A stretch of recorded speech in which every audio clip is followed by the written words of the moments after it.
More than a month after Alaska lawmakers settled on a plan to cut $5 million in support for the state's universities, Governor Mike J. Dunleavy shocked the state last month by using a veto to cut much deeper, taking away $130 million more from the system that gave him his Mr.'s degree. Mr. Dunleavy, a Republican in his first year as governor, has seized on a hawkish approach to budgeting, in order to fulfill a campaign promise to increase the amount of oil revenue dividends the state pays each Alaska resident, to about $3,000 a year. The governor's slashing of state funding left university leaders blindsided and in turmoil. The university's supporters have embarked on a desperate scramble to persuade lawmakers to override the governor's line item veto, which would reduce the operating funds the university system gets from the state by 41%. With a special legislative session convening on Monday, they have just 5 days to do so before the cuts become official. I think people are actually frightened, said Maria Williams, a professor who chairs the University of Alaska's Faculty Alliance. I am frightened because I feel that what is happening is a drastic reshaping of the state of Alaska. The showdown in the legislature this week comes at a time of economic trouble in the state. While much of the United States has benefited from robust economic growth in recent years, Alaska's fortunes have been largely tied to those of the state's declining oil and gas industry. Falling oil revenues have brought on a persistent recession that has forced the state to confront lingering questions about how to best revive its economy. Faced with looming deficits, political leaders avoided imposing a state sales tax or personal income tax, and chose to reduce payouts from the oil dividend fund instead. But the reductions were unpopular with some voters, and Mr. Dunleavy won election last year promising not only to restore the full dividend payments for the future but to fight for catch-up payments to make up for past reductions. Leaders of the University of Alaska system, which serves more than 26,000 students from Juneau to Fairbanks, expect the governor's budget cut to result in the shuttering of some satellite campuses, the elimination of hundreds of staff and faculty positions, and an unprecedented reduction in the number of students the system is able to serve. Mr. Dunleavy, a former teacher who got a Mr.'s in education from the University of Alaska system, said his cuts to the state budget, including those for the university system, were necessary to lay a better foundation for private sector job growth. But Jim Johnson, the president of the university, said a strong university system was necessary to develop innovators and training for a workforce that is increasingly dependent on post-secondary education. There is really no strong state without a strong university, Mr. Johnson said. It just doesn't exist.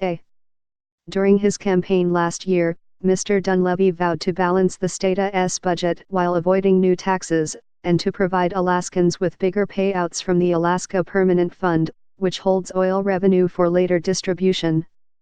Lawmakers gave each Alaskan a $1,600 dividend last year, an old formula for the payouts that the governor hopes to revive would yield payments of about $3,000 a person this year, according to Bryce Edgman, the Speaker of the State House. To raise the dividend while lowering the state's deficit, Mr. Dunleavy proposed a large budget cut for the university system earlier this year. But after the university system worked closely with lawmakers through the budget writing process, the Alaska legislature settled on a reduction of just $5 million in the $327 million of operating budget support the state provides. Mr. Johnson, fearing that the governor might not stomach the legislature's plan, met with Mr. Dunleavy in late May and quietly provided him with a written plan that he regarded as a drastic alternative, a $49 million reduction spread over several years, with significant cuts to personnel and a reduced capacity to serve our students and our state. Mr. Johnson said he thought that such a reduction would be a challenge that would force some difficult choices, but one that the university could handle. It was an interesting discussion, Mr. Johnson said in an interview about his talk with the governor. He nodded his head. He stood up. He shook my hand. He said, we'll talk. The next time they spoke was the morning of Mr. Dunleavy's veto announcement, he said. Legislative leaders had also been left in the dark. "I am shocked by the cuts," said Mr. Edgman, a political independent who characterized the reductions as devastating. Matt Shuckero, a spokesman for Mr. Dunleavy, said the governor made his intentions clear in his February budget plan and never indicated that he was going to waver from it. Mr. Dunleavy has a tense history with political peers in the state. In 2017, a Republican-led majority ousted him from a committee post in the legislature after he began breaking with the consensus in his party caucus.